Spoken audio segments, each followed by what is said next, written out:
وہ ہے نافرمانی کی بیماری۔ جس طریقے سے بیماریاں آتی ہیں اور ان کے علاج بھی نکل آتے ہیں، اس طریقے سے اس بیماری کا علاج اللہ رب العزت نے نبی کریم صلی اللہ علیہ وآلہ وسلم کو اس وقت عطا فرما دیا تھا جب آپ صلی اللہ علیہ وآلہ وسلم معراج شریف پہ اللہ سے ملاقات کرنے کے لیے گئے تھے۔ جو اللہ رب العزت نے تحفے عطا فرمائے تھے نبی کریم صلی اللہ علیہ وسلم کو، ان میں ایک صورت جس کا نام سورہ الفاتحہ، جس کا نام الکتاب، جس کا نام سورہ الشفا بھی ہے، اور یہ شفا للناس ہے، شفا القلوب ہے، اور یہ شفا ہر قسم کی اس میں شفا شامل ہے، خواہ وہ اندرونی بیماری ہے، یہ بیرونی بیماری ہے، وہ کردار کی بیماری ہے، یا کسی بھی قسم کی روحانی بیماری ہے۔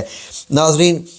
لوگ پریشان ہیں کہ کوئی حل نہیں نظر آ رہا، کہ اولاد نافرمان ہو گیا ہے، تو آپ لوگوں سے گزارش ہے کہ قرآن پاک کی جیسے آپ قرآن پاک کھولتے ہیں تو جو پہلے صفحے پہ جو آپ کو ملتی ہے سورہ الفاتحہ، جس کو اللہ رب العزت نے خود تعریف کی، سبع المثانی کے نام سے اس کی تعریف کی ہے، اس سورت کی 7 آیات والی سورت۔ تو ناظرین، آپ سے گزارش ہے کہ اس کا ایک خاص دم ہے جو آپ دم کر سکتے ہیں اپنی نافرمان اولاد کے اوپر۔ وہ کیسے کرنا ہے؟ بڑے آسان ہے، غور سے سن لیجئے۔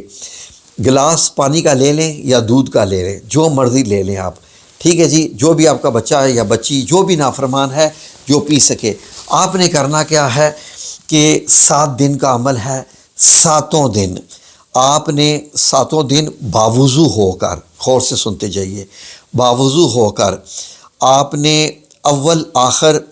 3 بار درود پاک پڑھنا ہے، جو بھی درود پاک پڑھ لیں۔ وہ درود پاک پڑھنے کے بعد آپ نے 7 بار سورہ الفاتحہ پڑھنی ہے، 7 بار بسم اللہ الرحمن الرحیم کے ساتھ، یعنی کہ بسم اللہ الرحمن الرحیم الحمدللہ رب العالمین، ٹھیک ہے جی۔ اس طریقے سے 7 بار پڑھ کے پھر دوبارہ آپ نے 3 بار درود پاک پڑھنا ہے، اور جو پانی کا گلاس ہے اس کے اوپر آپ نے دم کرنا ہے، یا دودھ کا گلاس ہے اس کے اوپر آپ نے دم کرنا ہے۔ وہ آپ نے 7 دن لگاتار اپنے اس بچے کو پلانا ہے جو کہ نافرمان ہو چکا ہے۔ لیکن ایک چیز اور اس میں غور سے سن لیجئے جو بہت ضروری ہے، کہ جب آپ نے 7 بار سورہ الفاتحہ پڑھنی ہے، اس کی جو آیت ہے نا، اہدن الصراط المستقیم، ٹھیک ہے جی، اہدن الصراط المستقیم،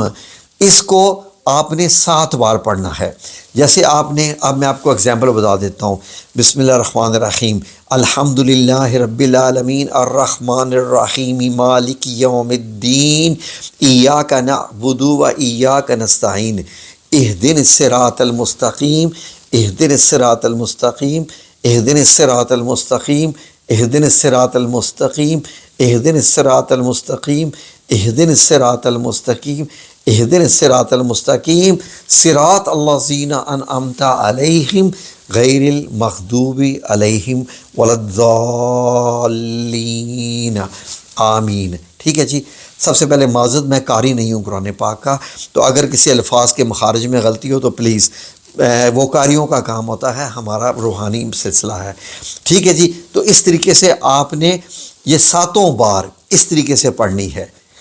یہ غور سے سن لیا آپ نے، 7 دن آپ نے لگاتار یہ پانی یا دودھ پلانا ہے اپنی اس نافرمان اولاد کو، جس کے بارے میں، جس کو آپ جو ہے وہ ٹھیک کرنا چاہتے ہیں روحانی طریقے سے، تاکہ وہ فرما بردار ہو جائے، نماز پڑھنے لگے، اللہ سے محبت کرنے لگے، اللہ رب العزت کے رسول محمد مصطفیٰ رحمت للعالمین آقا دو جہان صلی اللہ علیہ وآلہ وسلم سے محبت کرنے لگے، مومن بن جائے اور دوسروں کی بھی خدمت کرنے لگے اور اپنی ذمہ داریاں سمجھنے لگے، ایک نیک انسان بن جائے، پرہیزگار بن جائے، انشاءاللہ باذن اللہ تعالی میرا رب ضرور اس میں اثر ڈالے گا۔ سورہ شفا کی بات ہو رہی ہے، یہ تو اگر اس میں آپ کا اثر پیدا ہو جائے تو کینسر کا مریض ٹھیک ہو جائے، بچھو کا، سانپ کا کاٹا ہوا اس پہ دم کیا جائے تو وہ زندہ ہو جاتا ہے اور اس کا علاج ہو جاتا ہے، موجود ہے، احادیث مبارک میں موجود ہے۔ تو اللہ رب العزت سے دعا ہے کہ آپ کے بھی اس دم میں اثر ڈالے۔ ٹھیک ہے جی، جزاکم اللہ خیر۔ اگر کوئی کوشچن کرنا ہو تو آپ کر سکتے ہیں انشاءاللہ باذن اللہ تعالیٰ یہ اتنا ذہن میں رکھ لیجئے کہ یہ ہر مرض کی دعا ہے۔